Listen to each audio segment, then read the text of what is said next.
Near the end of November 1950, we had soldiers and Marines on the ground who were driving up in the vicinity of the Chosin Reservoir, headed on up towards the Yalu River, which is the dividing line between Manchuria and North Korea.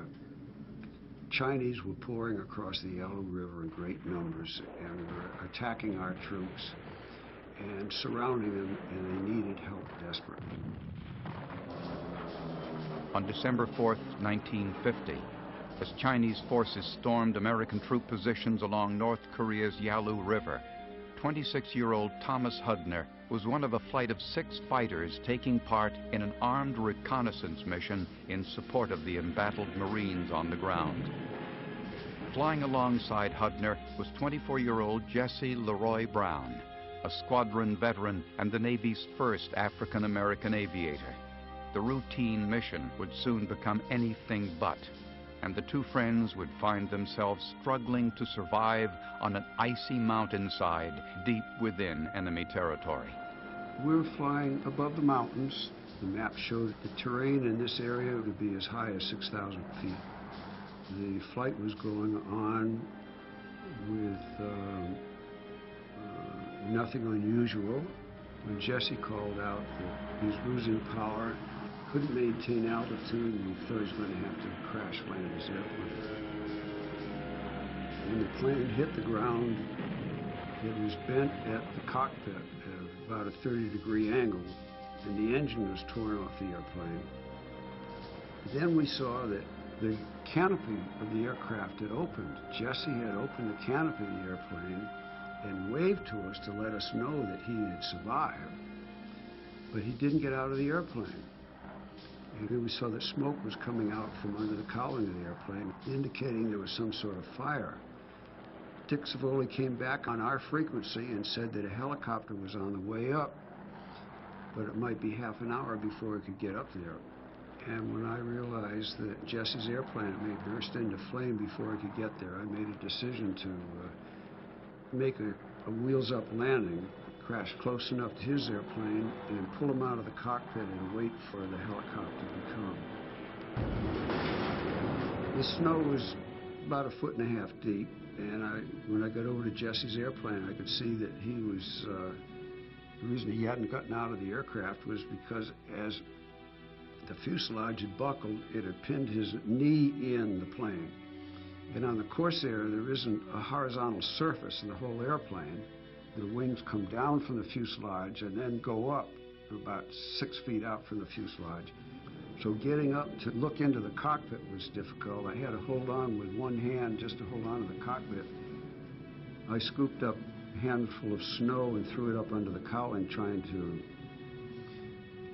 I knew I wouldn't put the fire out if there was a fire, but at least to dampen anything that was in there. And after about half an hour of this, a helicopter arrived on the scene. The pilot came over to help. His name was Charlie Ward, a Marine First Lieutenant. But Charlie and I worked for about 15 or 20 minutes, seeing that there was absolutely nothing we could do. The fire extinguisher, after a few squirts under the cowling, did no good whatsoever, and the axe just bounced off the fuselage. It did no good at all. So then Charlie called me aside and he said that those helicopters were not equipped for flying at night, and he couldn't stay, he had to go.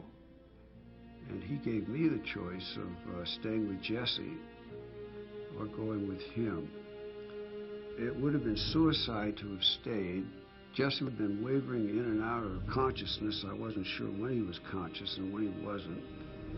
The temperature was at least around 0 and went as low as 35 degrees below 0 at night.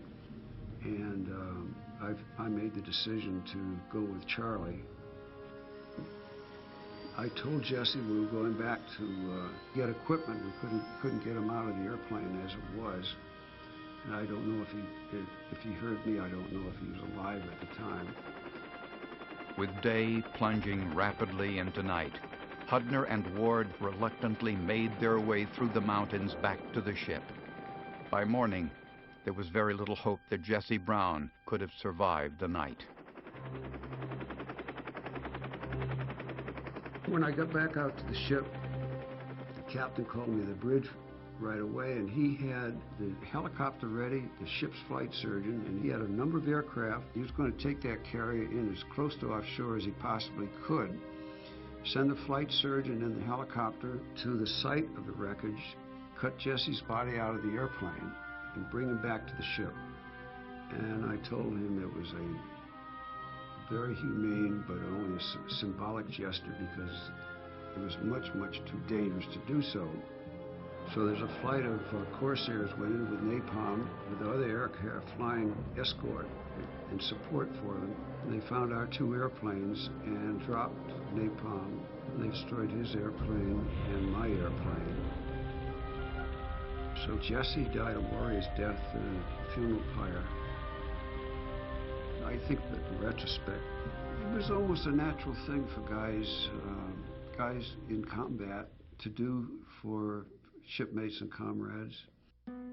Had I been on the ground, I think I would have had enough faith in my shipmates for somebody to do something. And I felt that yes, there was a chance that I wouldn't, but to save Jesse's life was worth it. And I do feel very strongly about our doing this for freedom, but you know, the bottom line is that freedom doesn't mean nearly as much as spending a lot of time with these guys, especially under times of stress and everything. Guys will do anything for one another.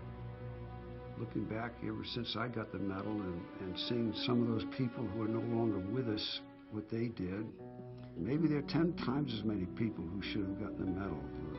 Maybe it's only twice as much, I don't know. But by God, we're not the only people that earned it. All these guys have stories.